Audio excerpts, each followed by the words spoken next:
얼마 전 아들을 장가 보낸 엄마예요. 한때 아들의 가슴에 씻을 수 없는 상처를 입혔던 저에게는 이번 아들의 결혼식에 남다른 의미로 다가왔습니다. 과거에 제가 벌였던 행동과 그로 인해 맺어진 인연 때문이었죠. 부모라면 누구나 내 자식만큼은 나보다 나은 삶을 살기를 바랄 겁니다. 저 역시 그랬으니까요.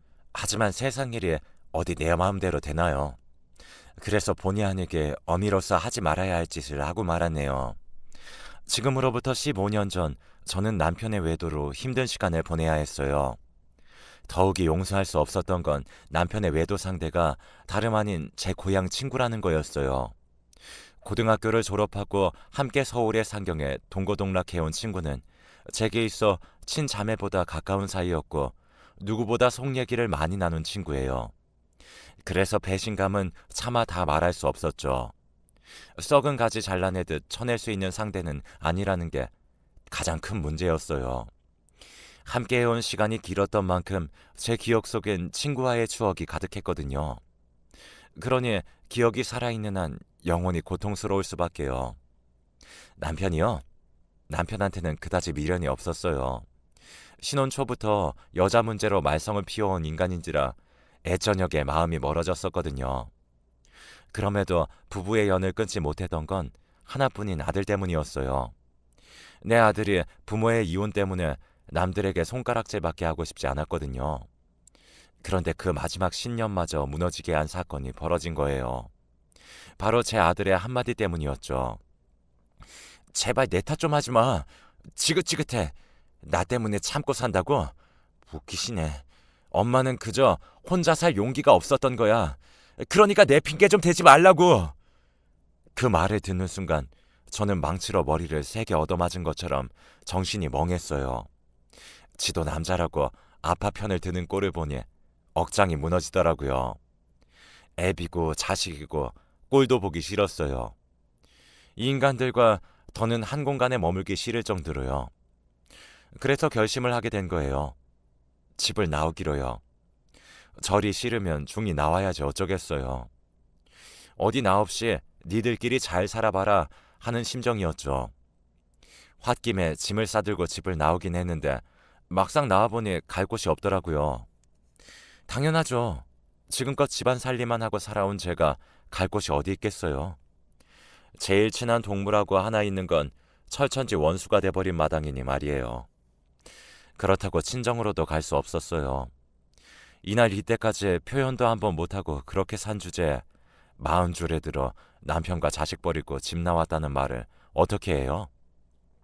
그래서 막막한 심정에 정처 없이 길을 걸으며 한참을 울었어요.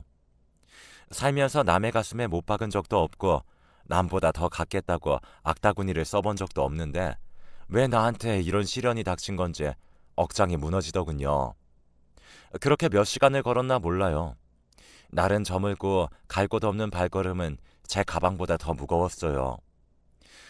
그래, 몸 누일 곳이나 찾자 했는데 맙소사 여관비가 3만 원이나 하지 뭐예요. 그때 제가 세상 물정도 모르던 때라 여관비 3만 원이 크게 느껴졌어요. 그래서 입술만 달싹이고 있었는데 여관 주인은 방 달라는 말도 없고 서 있는 제가 한심해 보였는지 한숨을 쉬며 손가락으로 길 건너 찜질방을 가리키더군요. 정 안 내키면 여기서 이러지 말고 길 건너 찜질방이나 가봐요. 거기엔 7천 원이면 될 거예요. 3만 원도 손 떨려서 못 쓰는 여자가 무슨 주변머리로 집을 나왔나 몰라. 비꼬는 듯한 여관 주인의 말투에 그동안 억누르고 살았던 분노가 순식간에 터져나왔어요. 아줌마가 뭘 한다고 그래요?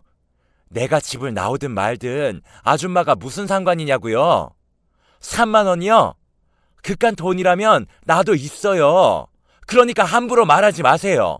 이젠 상전처럼 받들고 살 남편도 없고 내 등골 빼먹고 살 아들도 없으니까 그깟 돈 좀 쓴다고 무슨 대수겠어요? 나도 이젠 나한테 돈 써가면서 살 거라고요. 그러니까 무시하지 말아요. 서슬퍼런 제 말에 여관 주인은 더 이상 아무 말도 하지 않았어요. 그리고는 안 됐다는 듯 쳐다보더군요.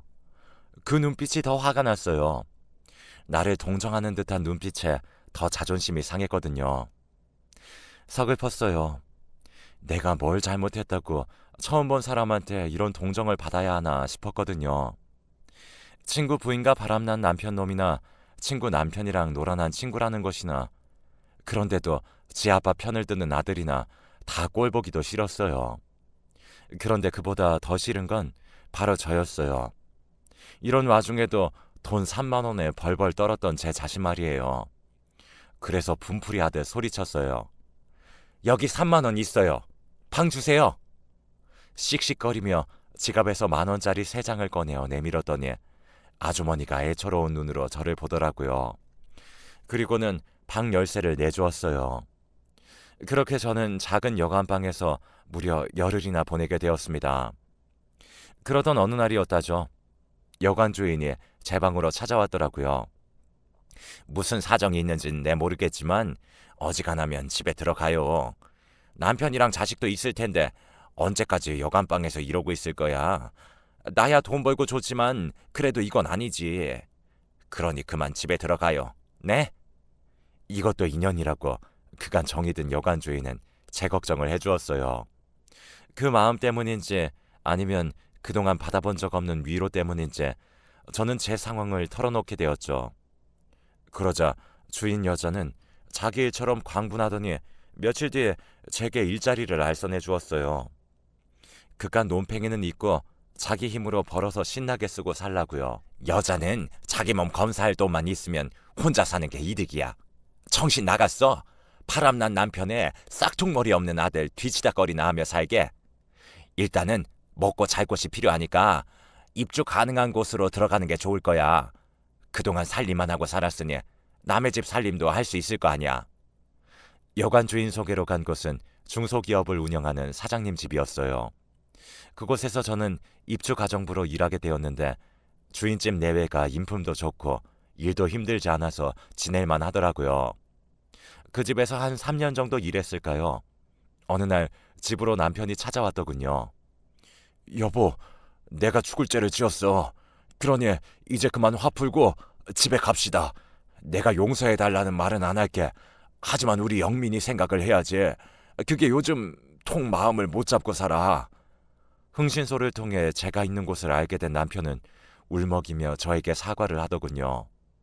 하지만 이미 마음에서 멀어진 남편의 사과는 그리 제 마음에 닿지 않았어요.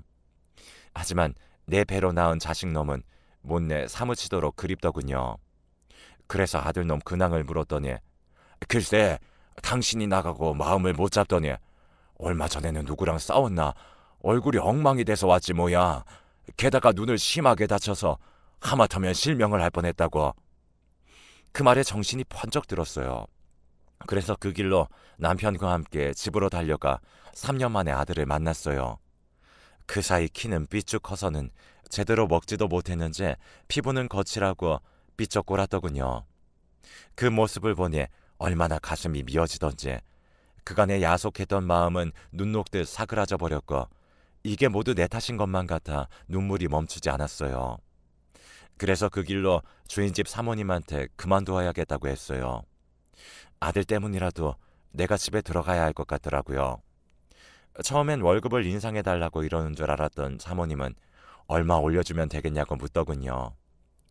사모님, 설마 제가 자식을 팔아서 돈을 올려받겠다고 이러겠어요? 같은 자식 키우는 입장인데 어쩜 그런 생각을 하세요? 3년 넘게 저를 봐오셨으면서 저를 그렇게 모르세요? 정말 서운해요, 사모님. 제가 울먹이며 한 소리 했더니 사모님은 너무 미안해하시며 사과하셨어요. 그리고는 의외인 제안을 하더라고요. 파출부로 나와달라고요. 어차피 돈을 벌어야 하잖아.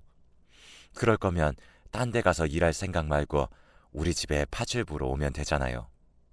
우리 유경이도 아주머니한테 정이 너무 많이 들었고 바깥 양반도 아주머니 음식이 입에 맞다고 좋아하거든요. 어때요? 생각 있어요? 따지고 보면 나쁜 조건은 아니었어요. 이렇다 할 기술도 없는 제가 어디서 그런 큰 돈을 벌 수 있겠어요.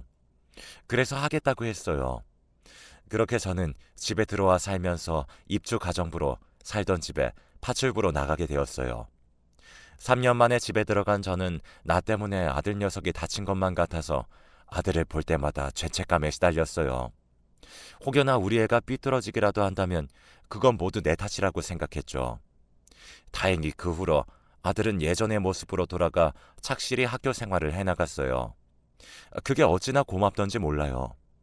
그리고 아들은 그동안 떨어졌던 성적을 만회하느라 누구보다 열심히 공부를 했어요. 그리고 그 노력은 결코 헛되지 않았죠. 서울에 있는 4년제 대학에 장학금을 받고 들어갔거든요. 없는 살림에도 열심히 해준 아들이 자랑스러운 나머지 눈물이 다 나더군요.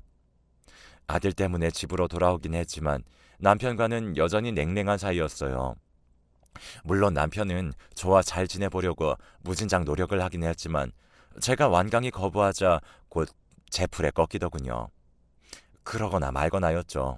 이런 내막을 모르는 시댁 식구들은 제가 남편 알기를 우습게 한다며 불만이 이만저만이 아니었어요. 특히 시어머니가요. 넌 뭐가 그렇게 잘나서 네 남편을 그렇게 쥐잡듯이 부려대니 니네 친정 부모가 그러라고 가르치디? 아무리 보고 배운 게 없어도 그렇지 어디 시부모 앞에서까지 남편한테 그따위로 굴어? 네가 소박을 당해봐야 정신을 차리겠니? 네? 소박이요? 그러고 싶으시면 그러세요. 근데 어머니 진짜 저한테 가정교육 운운하실 때가 아닌 것 같은데요.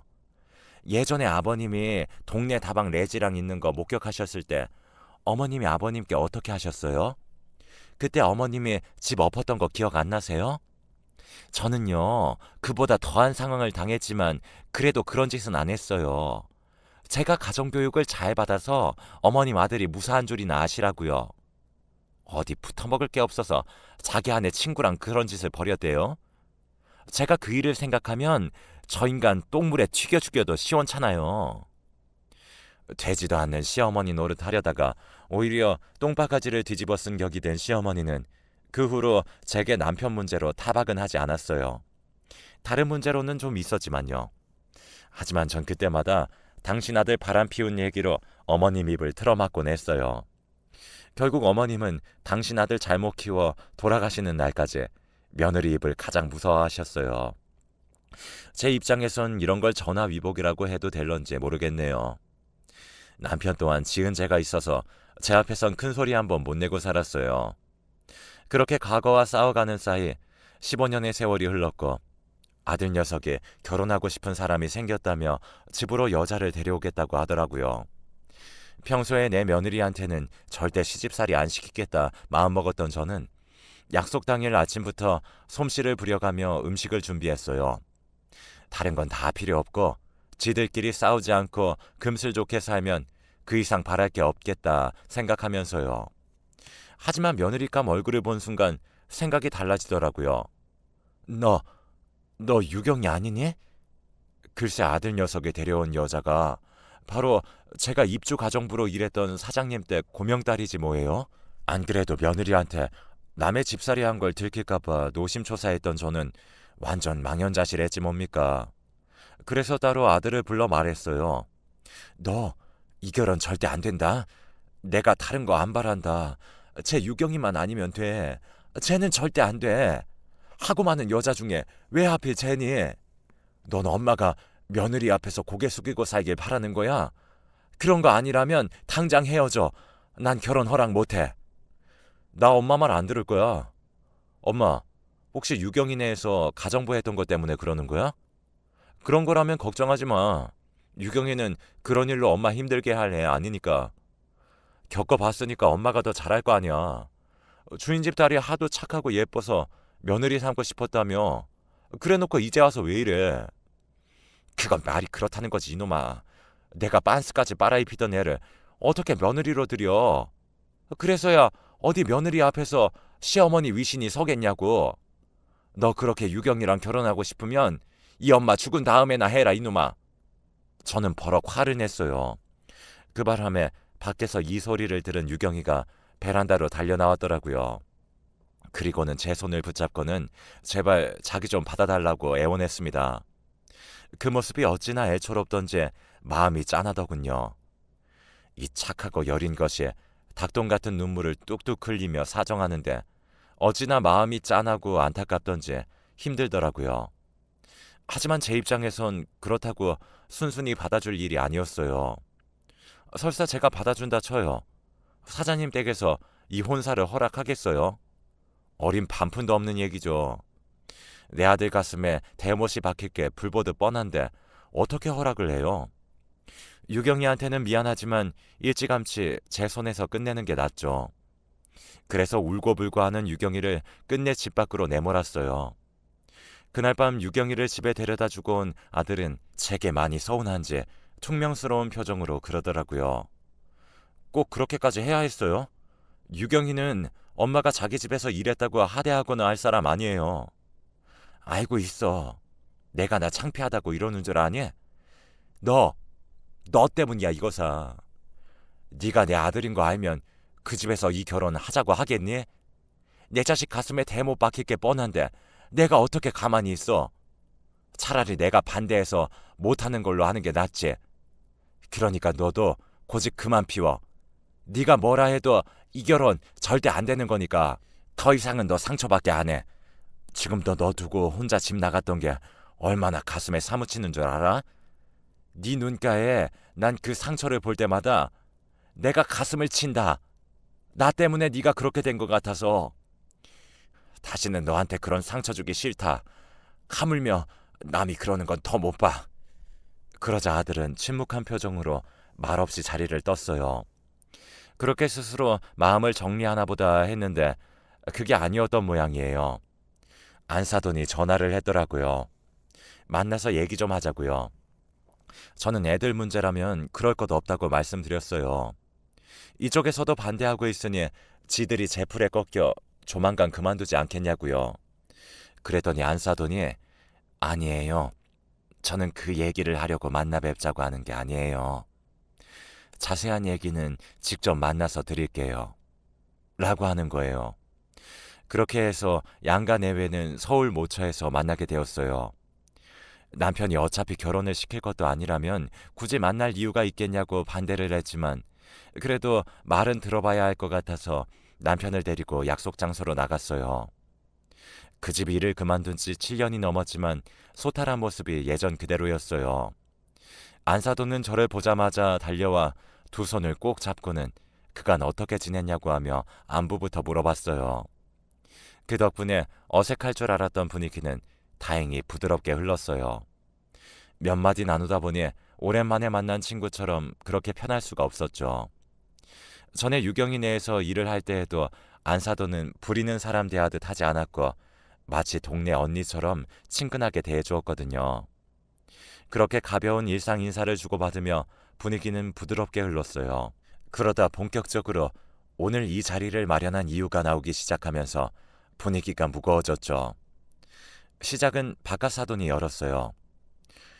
오늘 이 자리를 마련한 건 다름이 아니라 정원이 어머님께 감사 인사와 함께 사과를 드리기 위해서입니다. 아시는지 모르겠지만 15년 전 우리 유경이가 한동안 방문을 걸어 잠그고는 방에서 안 나오던 적이 있지 않았습니까? 그땐 이유를 물어도 대답을 않더니 유경이를 통해서 며칠 전에야 그 이유를 듣고 얼마나 놀랐는지 모릅니다. 15년 전 제가 유경이 내에서 입주 가정부로 일한 지 반년쯤 된 때였어요. 유경이가 독서실을 간다고 나간 지 얼마 안 돼서 다시 집으로 돌아온 적이 있어요. 뭘 빠뜨리고 갔나 했는데 무슨 일이 있었는지 겉옷이 찢긴 채 옷 안쪽에 피가 묻어 있더라고요. 게다가 잔뜩 겁을 집어먹은 얼굴로 금방이라도 울음을 터뜨릴 것 같았죠. 무슨 일 있었냐고 물어도 대답도 않고 그대로 방으로 들어가 문을 잠갔어요. 그리고 며칠 동안이나 방 안에 틀어박혀 밥도 안 먹고 바깥 출입도 하지 않았어요. 사장님 내외가 아무리 방문을 두드리고 그렇게 불러도 요지부동이었습니다. 학교도 가지 않은 채 말이죠. 그러한 유경이를 방에서 꺼낸 건 편지 한 통이었죠. 당시 유경이가 펜팔을 하던 친구가 보낸 편지였죠. 보내는 이름도 적히지 않은 편지 봉투에 장유경이라고만 적어보낸 편지였어요. 사장님 내외 몰래 유경이 방 앞에 가서 편지가 왔다고 했더니 잠시 뒤 방문을 빼꼼 열고는 편지만 가지고 가더군요. 그리곤 그날 밤 주방으로 내려와 제게 먹을 걸 달라고 했어요. 며칠을 굶은 터라 쌀밥보다는 죽이 좋을 것 같아서 야채를 다져 야채죽을 만들어 주었죠. 죽 한 그릇을 다 먹은 유경이는 내일은 학교에 갈 테니 아침에 도시락을 싸달라고 하더라고요. 비록 제 딸은 아니지만 자식을 키우는 입장에서 그 말이 그렇게 반가울 수가 없더라고요. 그래서 다음날 도시락은 평소 유경이가 좋아하던 반찬으로 싸주었던 기억이 나요. 바깥 사도는 이야기를 이어갔어요. 독서실에 가다가 불량 배들을 만나 몹쓸 짓을 당할 뻔했다지 뭡니까. 그런데 마침 근처를 지나던 중학생의 유경이를 구해주었다더군요. 그게 바로 사부인 아들인 정원입니다. 그 말을 듣는 순간 머리카락이 쭉 하고 서버렸지 뭐예요. 머릿속에 떠오르는 일이 있었거든요. 제 아들이 실명 위기에 처할 정도로 다쳐서 돌아왔던 그 일이었죠. 그게 유경이를 구하려다 그랬던 거라니 손이 부들부들 떨렸어요. 왜 안 그러겠어요? 아무리 좋은 일을 하다 그런 거라지만 하마터면 내 자식 눈이 멀 뻔했는데요. 생각이 거기까지 미치고 보니 이 결혼은 절대로 안 되겠다는 생각이 들었어요. 그대였죠. 안 사돈이 제 손을 덥석 잡더니 다짜고짜 사돈이라고 부르지 뭐예요. 사돈, 우리가 이런 인연으로 다시 만날 줄 누가 알았겠어요. 우리가 인연은 인연이었나 봐요. 뭐라고요? 인연이요? 누가 그래요? 사모님한테는 제 아들이 자기 딸을 구해준 은인이었는지 모르겠지만 저한테 유경이는 내 아들 눈멀게 만들 뻔한 악연으로밖에 안 보이네요. 사모님한테 유경이가 귀한 것처럼 저한테는 제 자식이 중요하니까요. 그리고요, 저는 이 결혼 결사 반대입니다. 내 눈에 흙이 들어가기 전에는 애들 결혼 절대 안 시킨다고요. 너무 화가 나서 온몸에 열이 확 오르는 기분이었어요. 그런데 그때 바깥 사돈이 제 앞에 무릎을 꿇지 뭐예요. 그러자 안 사돈도 얼른 무릎을 꿇었어요. 정원이 어머님, 용서해 주십시오. 부모 마음은 다 같은 건데 저희가 생각이 짧았습니다. 내 자식이 귀하면 남의 자식도 귀한 법인데 정원이 어머니 마음을 헤아리지 못했어요. 늦었지만 진심으로 사과드립니다. 막상 이렇게까지 과한 사과를 받고 보니 내가 더 못된 시어머니처럼 보이는 것 같아서 기분이 좋지만은 않았어요. 그래서 불편한 마음에 사부인을 억지로 일으켜 세웠어요. 제발 이러지 마세요. 이러시면 제가 뭐가 됩니까? 울고 싶은 사람 뺨치는 것도 아니고 이러셔도 저는 결혼 허락 못해요. 그러니까 그렇게 아세요. 유경아, 아줌마가 미안하다. 하지만 난 널 며느리로 들이기 싫어. 네가 싫어서가 아니라 우리가 만난 상황이 불편해서 그런 거니까 너무 상처받지는 말아라. 미안하다. 저는 그 길로 자리에서 일어나 집으로 와버렸어요. 그런데 그날 밤 제 아들이 술에 잔뜩 취해 돌아왔더라고요. 아들이 저를 보자 제 어깨를 흔들며 자기는 유경이 아니면 안 된다고 울고불고 난리를 치더라고요. 이게 하다하다 술고장으로 지 엄마한테 반항하나 싶었죠. 그래서 아들 손을 뿌리치고 안방으로 들어와 버렸어요. 그렇게 며칠이 지났을까요? 옷장을 좀 정리하다가 아들 옷도 치워줄까 싶어 아들 방에 들어갔는데 벽장 안쪽에 조그만 상자가 하나 숨겨져 있더라고요. 뭔가 싶어 꺼내봤더니 편지들이었어요. 꽤나 오래전에 받았던 편지들인지 겉봉투에 찍힌 우체국 직인이 다 나라가 희미하더군요. 그런데 그때 제 눈에 확 들어온 이름이 있었어요. 보내는 사람 란에 적힌 이름이었죠. 장유경이라고 적혀 있었거든요. 그러면 안 되는 걸 알면서도 떨리는 손으로 수십 통이나 되는 편지를 다 읽어보았습니다. 그리고는 바닥에 주저앉아 대성통곡을 하며 울었죠. 편지는 15년 전 유경이가 제 아들한테 보낸 편지였어요. 당시 아들을 버리고 집을 나왔다는 죄책감에 그 또래 애들을 보면 아들 생각에 하루 종일 기분이 우울하고 그랬는데 그때마다 유경이한테 제 아들 얘기를 했었거든요. 그 얘기를 귀담아 들었던 유경이는 저를 통해 들었던 제 아들 학교와 반을 기억해 편지를 보냈던 모양이에요. 편지 내용은 하나같이 아들을 그리워하는 제 마음이 옮겨져 있었어요. 제가 유경이 도시락을 싸며 우리 아들이 제일 좋아하는 반찬이라고 했던 것, 같이 장을 보러 마트에 갔다가 남학생 옷을 보고는 아들 생각에 한참을 그 앞에 머물러 있었던 일과 문득문득 떠오르는 아들 생각에 눈시울 붉히던 제 모습들이 마치 영화 속 한 장면들처럼 가득 담겨 있었어요. 그리고 가장 마지막 편지에는 유경이가 자기 집으로 제 아들을 초대하는 글이 담겨 있더군요. 엄마한테 마음속으로만 미안해하지 말고 행동으로 보이라면서 집 주소를 적어 보냈더라고요. 그러니까 그날 아들이 그 동네를 찾은 건 유경이 때문이 아니라 나한테 사과하기 위해서였다는 거예요.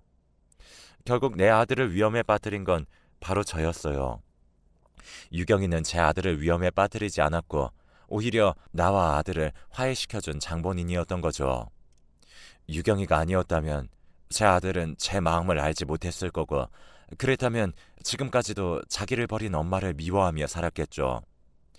아들이 공부를 열심히 하게 된 것도 유경이랑 같은 대학에 들어가기 위해서 그랬던 거였어요.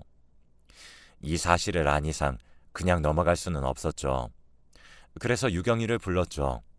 그리고는 오래전 일에 대한 감사와 함께 최근에 제가 가슴 아프게 했던 것들에 대해 사과를 했어요. 이렇게 예쁜 마음을 가진 아이를 몰라본 멍청한 아줌마를 용서해달라고 말이죠. 유경이는 그런 말씀 마시라며 오히려 제 눈물을 닦아주더라고요. 그렇게 우리는 15년에 걸쳐 맺어진 인연으로 고부 사이가 되었습니다. 그리고 지금은 세상에서 가장 사이가 좋은 고부로 살고 있답니다.